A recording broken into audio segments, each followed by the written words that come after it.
capítulo 17, do versículo 1 até o 8, nós vamos ler.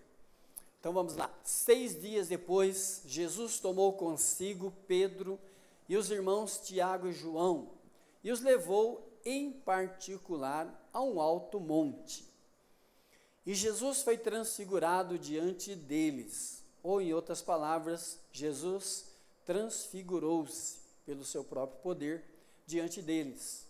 O seu rosto resplandecia como o sol, e as suas roupas se tornaram brancas como a neve, ou a luz. Na minha Bíblia diz a neve. Eis que lhes apareceram Moisés e Elias, falando com Jesus. Olha que coisa interessante aí. Então Pedro, tomando a palavra, disse a Jesus: Senhor, bom estarmos aqui. Se o Senhor quiser, farei aqui 3 tendas, uma para o Senhor, outra para Moisés e outra para Elias. Falava ele ainda quando uma nuvem luminosa os envolveu, e eis vindo da nuvem uma voz que dizia: Este é o meu filho amado, em quem me agrado ou me comprazo. Escutem o que ele diz. Ao ouvirem aquela voz, os discípulos caíram de bruços, tomados de grande medo. Jesus aproximou-se, tocou neles, dizendo: Levantem-se e não tenham medo. Então eles, levantando os olhos, não viram mais ninguém a não ser Jesus. Vocês podem dar glória a Deus? Vamos orar que Deus abençoe a palavra desta noite. Pai querido, no nome do Senhor Jesus, eis-me aqui teu servo, Senhor, para ser usado por ti na tua palavra, na sabedoria do alto, Senhor. Me abençoa grandemente e que em parte, Senhor, desapareça e o teu Espírito Santo apareça, Senhor. Abençoa grandemente todos os nossos ouvintes presentes. Ó Deus, aqueles que ainda ouvirão também através da live, durante a semana, durante o mês, que todos sejam abençoados pela tua palavra. Abre, Senhor, entendimento de cada um, para que possam compreender e aprenderem a tua santíssima palavra, e assim se dedicarem, assim praticarem e serem salvos e também grandemente abençoados. Em nome do Senhor Jesus, assim nós oramos e te agradecemos. Pode tomar o seu lugar, em nome do Senhor.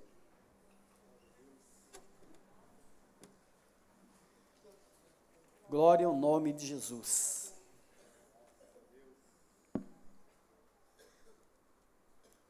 Nós temos aí o Monte Tabor. Eu quero seguir o meu estudo aqui, e aí a gente vai comentando alguma coisa. A transfiguração de nosso Senhor Jesus Cristo. A transfiguração de Jesus ocorreu no Monte Tabor, na região da Galileia. Esse monte, ele está localizado a 8 ou 9 quilômetros de Nazaré, uma cidade muito conhecida em Israel e que todos nós aqui também conhecemos. E é engraçado que o nome Tabor significa umbigo. Todos nós temos umbigo, né? E tem aqueles que têm o umbigo saltado. O que quer dizer isso? O Tabor quer dizer umbigo, no sentido de que, como se fosse uma pessoa sentada e o umbigo nosso fica bem no meio do corpo. E esse monte fica bem na região central da Palestina ou de Israel, por isso que teve esse nome, por ser centralizado. A transfiguração ocorreu com a presença de Pedro, Tiago e João, os 3 discípulos convidados pelo Senhor. E eles ficaram, conforme nós vemos no texto, muito admirados e ganharam uma grande experiência na presença do Senhor. Jesus, ele mostrava a eles, por isso ele chamou os 3 mais próximos dele, mostrando a eles a sua glória, o seu poder, e também confirmava aí a sua identidade como o Messias, pois ali pelo seu próprio poder, ele se transfigura, e eles ficaram, né? Então Jesus confirmava aí a sua messianidade, que ele era o Messias, que ele era o Salvador de Israel. Segundo o texto, seu rosto brilhou como o sol do meio-dia, e as suas roupas se tornaram tão brancas. Tem outro texto que diz que como nenhum lavandeiro na terra possa lavar, brancas como a neve, forte como a luz. E até Pedro, surpreso de tal forma que ele estava, ele acabou sugerindo a Jesus: Senhor, vamos fazer aí 3 tendas para ficarmos aqui em cima neste lugar. Lógico que ele foi repreendido depois pela voz do Pai, porque lá embaixo tinha um jovem epilético precisando de libertação, e muita gente lá embaixo precisando ouvir a palavra de Deus, precisando de Jesus. Mas lógico que no modo dele, ver as coisas, ele, vamos fazer uma tenda, que está muito bom, Senhor, está ótimo na tua presença, que é muito bom mesmo. E depois, aí vem a voz do Pai e diz: esse é o meu filho amado, em quem me comprazo, minha alma se compraz. Aí o Senhor diz que deveria escutar a Jesus. O Pai falou: esse é meu filho amado, a ele vocês devem ouvir, escutar. Aí, traduzindo objetivos da transfiguração: mostrar a sua glória, mostrar a sua autoridade, fortalecer a fé dos seus discípulos, preparando eles para o que iria acontecer aonde eles iam, porque eles iam subindo a Jerusalém. E nisso Jesus faz essa transfiguração, mostrando seu poder, sua glória, e instrui eles ali, mostrando que haveriam os acontecimentos e que eles deveriam estar preparados para a sua morte e assim a sua ressurreição em Jerusalém. Mediante esse texto, queridos, nós aprendemos aqui pelo menos 4 lições que nós tiramos do Monte Tabor e da transfiguração do Senhor Jesus. Primeiro, a primeira lição, vemos aí a natureza divina de nosso Senhor Jesus Cristo. Vemos no texto a sua dupla natureza. Jesus tinha 2 naturezas, a sua natureza humana e a sua natureza divina. E ele se fez homem na sua natureza humana e na sua natureza divina. Ele era o próprio Deus, ele era o verbo que João disse, ele é o verbo já existia, o verbo estava com Deus e o verbo era Deus. Tem religiões que não creem que Jesus é Deus, eles não pregam Jesus como Deus e nem Jesus como uma das pessoas do nosso Deus. Mas todos nós aqui sabemos, não é que nós usamos a palavra trindade, essa palavra não existe na Bíblia, mas é um Deus trino, triuno, ou seja, 3 pessoas, mas um só Deus. Como que nós provamos isso? Lá em 1 João capítulo 5, 3 são os que testificam do céu, o Pai, a palavra, que é Jesus, e o Espírito Santo. E esses 3 são um. Nos termos dessas palavras, a gente vê que são 3 pessoas divinas e um só Deus. Porque Deus não é nome, mas é o Pai, é o Filho, é o Espírito Santo. São 3 pessoas divinas. Deus é a essência desse Deus que nós amamos e seguimos. Vamos ver aí João capítulo 1, verso 14 a 16. Olha aí, e o verbo, que é Jesus Cristo, se fez carne e habitou entre nós, cheio de graça e de verdade. E vimos a sua glória, glória como do unigênito do Pai. João dá testemunho a respeito e exclama: este é aquele de quem eu dizia, ele vem depois de mim, mas mais importante do que eu, pois já existia antes de mim. porque todos nós temos recebido da sua plenitude e graça sobre graça. João Batista, né, falando a respeito de Jesus, aquele que vem após mim, lá em Mateus 3, ele é maior do que eu, não sou digno de carregar suas sandálias, os seus pés, ele vos batizará com o Espírito Santo, eu só batizo vocês com água, mas ele não, ele sim batizará vocês com o Espírito Santo. É sobre ele que eu tenho dado testemunho, que ele já foi antes de mim, até Jesus chegou a dizer, antes que Abraão existisse, eu sou. Ele dizendo essas palavras, eu sou, antes que Abraão existisse, eu sou, dizendo eu sou a porta, eu sou a luz, eu sou o bom pastor, o eu sou, identificando ele com o Pai celestial, como Deus, sendo ele Deus.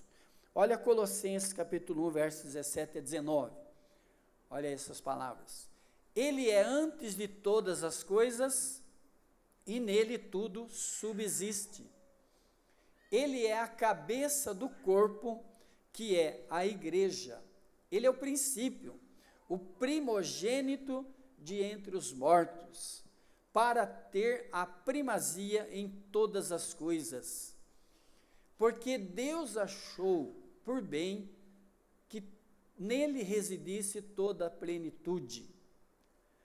A minha Bíblia diz, foi do agrado do Pai que toda a plenitude nele habitasse.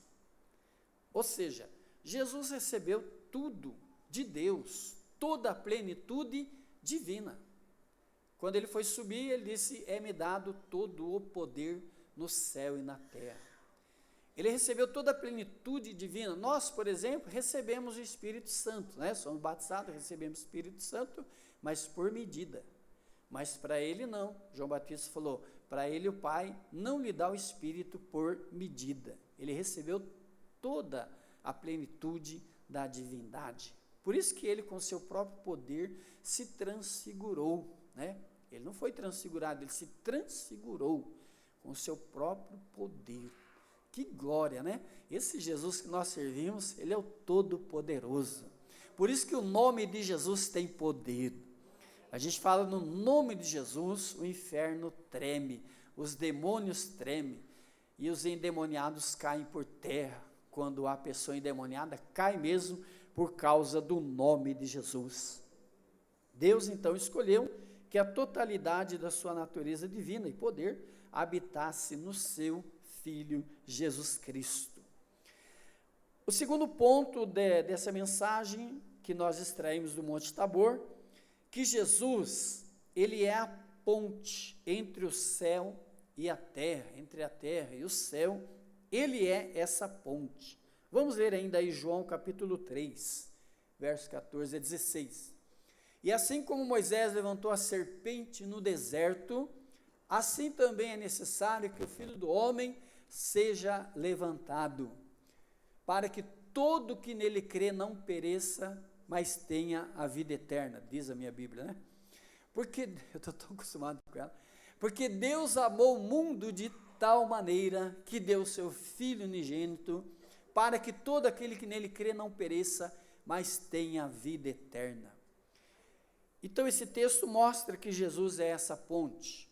Como entender? No deserto, por exemplo, Deus mandou aquelas serpentes ardentes, mordeu o povo que estava murmurando, muita gente começou a morrer, aí clamaram a Moisés que intercedesse por eles. Moisés buscou a presença de Deus, pediu uma solução, intercedeu, e Deus, pela sua misericórdia, então disse para Moisés que fosse feita uma serpente de metal, colocada numa haste, e ali fosse levantada.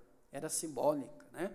Já simbolizava exatamente Jesus, que seria levantado também, para que todo que nele crê seja salvo.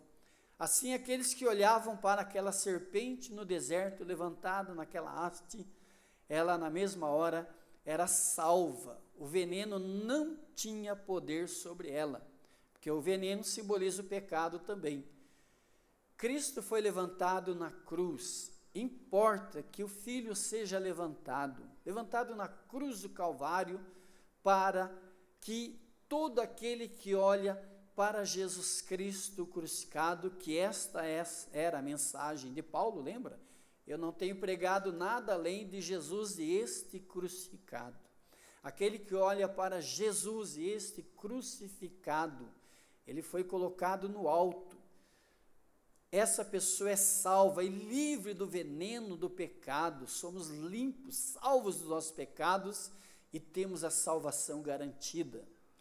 E Jesus também foi levantado no sentido da sua ressurreição, podemos também dizer isso, que depois de ficar 40 dias instruindo seus discípulos, ele subiu para a glória do Pai, está à direita do Pai, e continua sendo nosso intercessor, nosso advogado. Não precisamos ter medo de nada, temos alguém que olha por nós. Eu estou com medo do que vai acontecer no Brasil, já pediram oração de manhã aqui, que o Brasil está indo para um caminho, um buraco. Eu não estou com medo de nada disso, não quero nem saber disso, não vou ficar preocupado com isso. Eu olho para o alto, eu tenho alguém que cuida de mim, você tem alguém que cuida de você. Não se preocupe, creia em Deus. Jesus falou assim, né? Credes em Deus, crede também em mim. Creia no Senhor Jesus. Então, nós vemos aí essa explicação de que Jesus é essa ponte para o Pai. Depois um versículo, irmãos, bem conhecido, João 14, 6. Todo mundo conhece, vai, todo mundo junto. 1, 2, 3.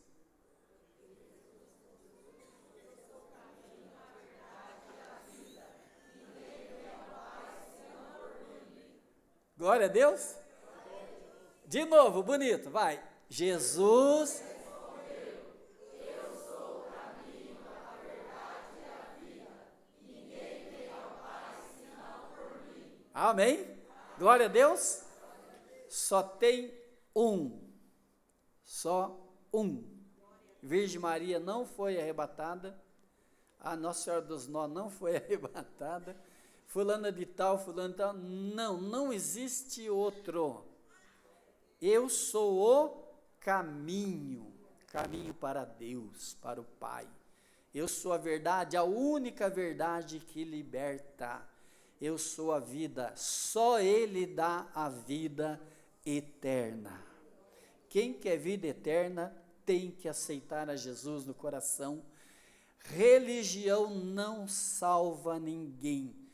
Tem muita gente que não vai para o céu porque está pensando que a igreja dele é a única que salva. Não, a minha igreja é a única porque ela prega a verdade. Querido, aqui prega a verdade também, mas essa igreja não leva ninguém para o céu, não. Nenhuma igreja. A igreja é uma pessoa jurídica, ela não pode salvar ninguém. Ela é uma pessoa jurídica, ela é uma comunidade, etc, etc. É uma igreja local, mas não salva ninguém, não. Quem nos salva aqui é Jesus Cristo. Desde que eu estou aqui, dos 43 anos, eu prego que Jesus Cristo é que salva você. Não é o pastor Luiz, eu não sou santo. Eu me santifico, mas não sou santo. Santo é o Senhor e Todo-Poderoso. Depois nós temos o terceiro ponto dessa mensagem, quando o texto diz que apareceram 2 varões e eles falavam com Jesus, e os discípulos até reconheceram, mas perceberam por causa da conversa de Jesus com eles, né?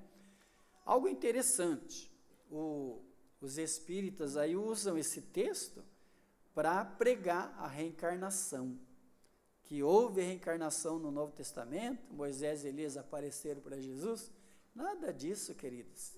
Eles apareceram ali no monte para Jesus por causa que o Senhor trouxe eles ali. Deus é Pai dos espíritos e Deus coloca você onde Ele quer. Ele leva você para onde você quer. A Bíblia não diz que depois do arrebatamento a gente vai ser arrebatado e estaremos para sempre com o Senhor. Aí, filho, nós vamos acompanhar Jesus onde Ele for. Ele vai subir para o céu, Ele vai na cidade santa, vamos estar lá. Vai lá batalhar no Armagedon, vamos ser soldado dele junto com ele, vai não sei o quê, vamos estar junto com Jesus. Aonde quer que ele for, estaremos com ele. Ele falou, né? Aonde eu estiver, o meu servo estará comigo. Oh, glória, né? Tudo é palavra de Deus. Então, em cima do monte com Jesus, já transfigurado, apareceram Moisés e Elias. Com certeza, isso é com certeza.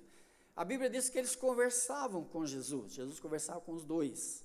O que será que eles conversavam, né? Nós entendemos aí que eles estavam falando com o Senhor Jesus a respeito do cumprimento das profecias, do que ia acontecer em Jerusalém, tudo, embora Jesus sabia de tudo isso, e com certeza deram uma palavra muito boa para Jesus. Moisés e Elias falaram coisa boa para Jesus aí, né? Você vai ser vencedor lá, você vai recitar, está escrito nas profecias nossas aí, coisa linda da gente se pensar, né?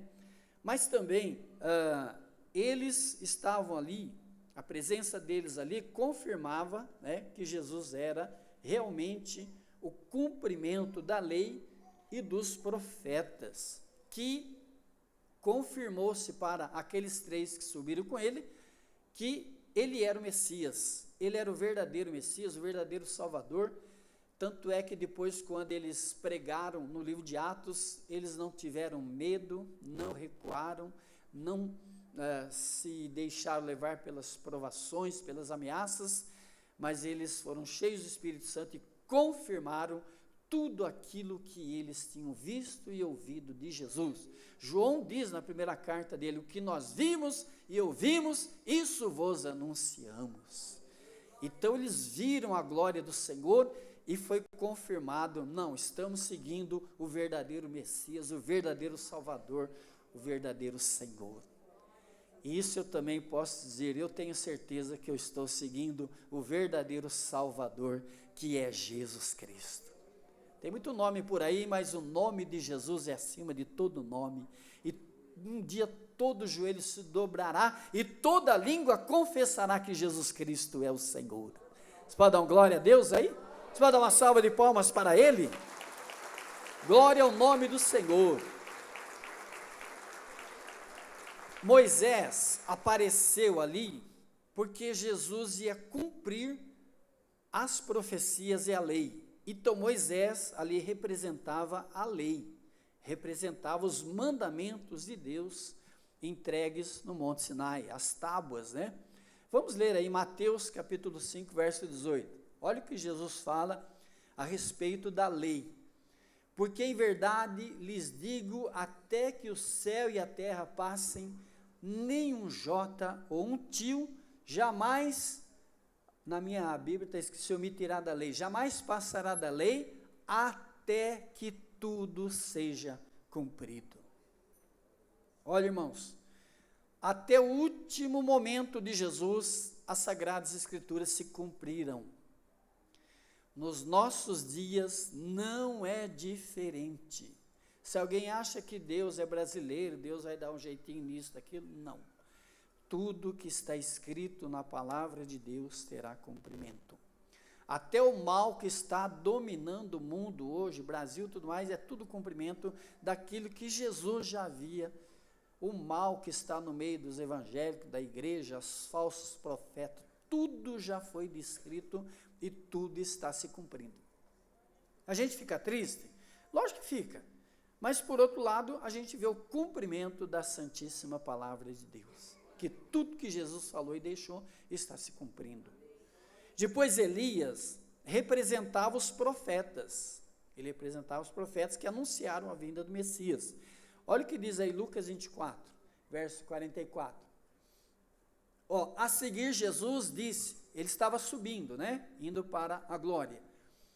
São essas as palavras que lhes falei, estando ainda com vocês, que era necessário que se cumprisse tudo que está escrito a respeito de mim, na lei de Moisés, nos profetas e nos salmos. Então lhes abriu o entendimento. Aqui algo importante, queridos, que a gente sempre tem que orar, que Deus abra o nosso entendimento, para nós compreendermos as Sagradas Escrituras. E disse-lhes, assim está escrito que o Cristo tinha de sofrer, ressuscitar dos mortos no terceiro dia, e que em seu nome se pregasse arrependimento para a remissão dos pecados em todas as nações, começando por Jerusalém. Só para encerrar o último. Já acabou? Então, tá bom. Até o 47. Então, Moisés e Elias representando a lei e os profetas. E agora a última palavra desse texto do Monte Tabor, a voz do Pai que veio do céu. Quando Pedro disse, Senhor, vamos fazer 3 tendas, uma para o Senhor, para Elias, Moisés, a voz do Pai, a nuvem de glória cobriu eles, uma nuvem de glória, e a voz do Pai disse, este é o meu filho amado. Olha, mais uma confirmação de Deus para eles crerem. A ele vocês devem ouvir. A voz do céu, do Pai, confirmando Jesus como filho amado, reforça sua autoridade e a importância de ouvirmos a Jesus e obedecermos a Ele. Preste atenção, eu vou pegar 3 versículos aqui e quero comentar alguma coisa. Vamos ler aí o Hebreus, capítulo 1, verso 1 e 2. Antigamente Deus falou muitas vezes e de muitas maneiras aos pais pelos profetas. Mas nesses últimos dias nos falou pelo Filho, a quem constituiu herdeiro de tudo, todas as coisas, e pelo qual também fez o universo.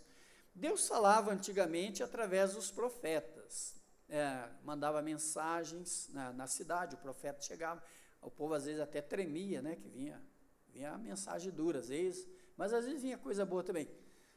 E Deus falava pelos profetas, Deus não falava através de mais ninguém. E agora, o Senhor falou-nos através do seu Filho. Então, nos dias de hoje, temos falsos profetas, profetisas, Deus manda te dizer, Deus levantou a nossa igreja como uma igreja do último dia, para não sei o quê, tudo balela. Deus nos fala hoje, através de Jesus Cristo, como? Nós temos na Bíblia 4 evangelhos. Se queremos ouvir a voz de Deus, tem que ler a Bíblia. Se queremos que Jesus fale conosco, abra a sua Bíblia. E se alguém vier falar para mim coisa diferente, recado para mim, eu não aceito. Eu tenho 4 evangelhos que eu já li, estudo, medito e sigo. O verdadeiro cristão segue os 4 evangelhos: Mateus, Marcos, Lucas e João. Tem intérpretes hoje aí interpretando a Bíblia diferente, que em hebreu diz, já está aqui, a minha Bíblia já está aqui, eu já tenho as interpretações, já tenho as cartas de Paulo, já tenho os 4 evangelhos que eu sigo, e não quero saber, como ele mesmo disse, o apóstolo Paulo, se alguém trouxer para vocês o outro evangelho, é maldito, é anátema, porque o Senhor já, nem o anjo do céu, nem que vier um anjo do céu, apareceu uma luz aí, o negócio é o seguinte, é diferente o negócio aí, cai fora, isso é do capeta, isso é anátema, isso é maldito, não vem do Senhor. Você já tem na sua mão a Sagrada Escritura, os 4 evangelhos, a palavra de Deus. Ninguém precisa mais te ensinar nada. Por isso que João fala na primeira carta dele, né? Nós já temos a unção já nos ensina todas as coisas e não precisamos que ninguém nos ensine mais nada. É bíblico, irmãos? Leia a Bíblia lá, você vê. Apocalipse 2,17. Quem que fala com a igreja? Quem tem ouvidos, ouça o quê? O que o Espírito diz às igrejas. É o Espírito Santo que fala com a igreja. Ao vencedor darei do maná escondido, também darei uma pedrinha branca, né? E essa pedrinha no seu novo nome escrito. Eu vou falar uma coisa que vocês vão ficar bravos comigo. Ninguém conhece a não ser aquilo que recebe. Só Deus tem poder de mudar o nosso nome. E vai ser nesse dia quando receberemos aí essa identidade, essa identificação. Esse agente que vai no cartório, você chama Benedito, vai lá e muda para Margarida? Porque acha que nasceu mulher, mudou para Margarida? Não tem céu. Porque já está mudando o nome pelo capeta e pelo cartório, pela lei dos homens. Eu estou falando sério. Parar com essa besteira humana. Está escrito na Bíblia, o Senhor nos dará um novo nome para entrar na cidade santa. Nome, acho que Luiz não vai entrar, então deveria ter outro nome, um Gabriel, o nome do arcanjo, por exemplo, embora o nome é dele, né? Você está entendendo o que eu estou falando?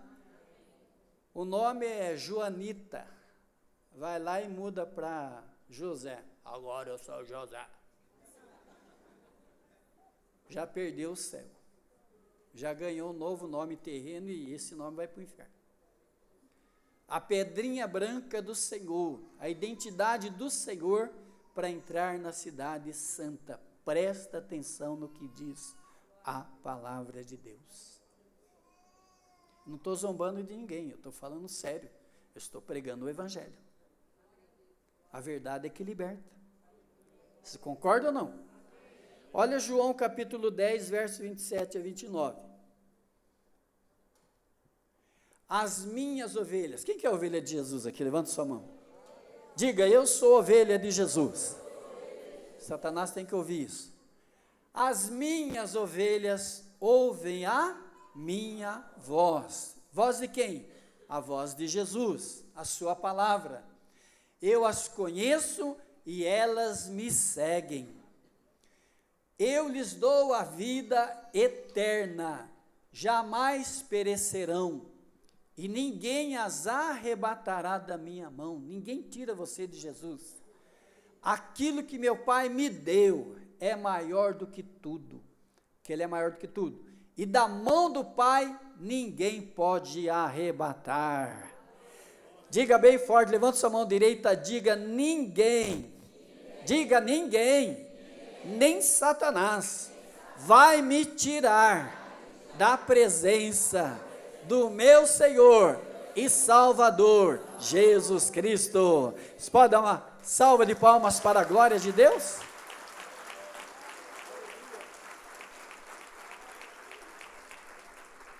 Oh, irmãos, que bênção. Ouça a palavra de Deus. Devemos ouvir a Jesus. Este é o meu filho amado, a ele ouvi. Leia a Sagrada Escritura. A nossa regra de fé e conduta é a palavra de Deus.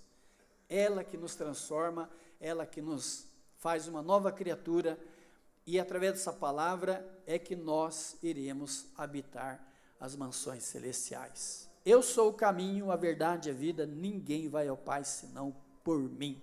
Vocês podem dar glória a Deus? Vou convidar os músicos, vamos estar louvando a Deus com um hino aí. Fica de pé, vamos louvar a Deus bem bonito, né, com esse hino. Eu vou deixar os amados irmãos escolherem. Vocês podem dar glória a Deus aí? Vamos orando até que eles se preparam. Fecha os teus olhos na presença de Deus, pois eu quero fazer uma oração em favor de toda a igreja, para Deus te abençoar.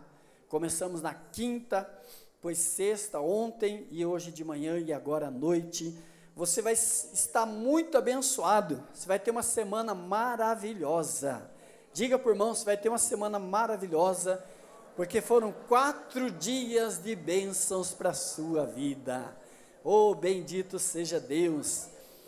Vamos orar. Pai querido, eu peço que o Senhor abençoe toda a tua igreja, abençoa as nossas visitas, Senhor, em nome de Jesus Cristo, Pai, que estas palavras que nós ministramos nesta noite, Senhor, as palavras ministradas também de quinta, sexta e ontem, que permaneçam no nosso coração, Senhor, para que nós sejamos cada dia mais abençoados, fortalecidos na presença do Senhor. Pai querido, abençoa o jovem, o moço, a moça, abençoa os casais, abençoa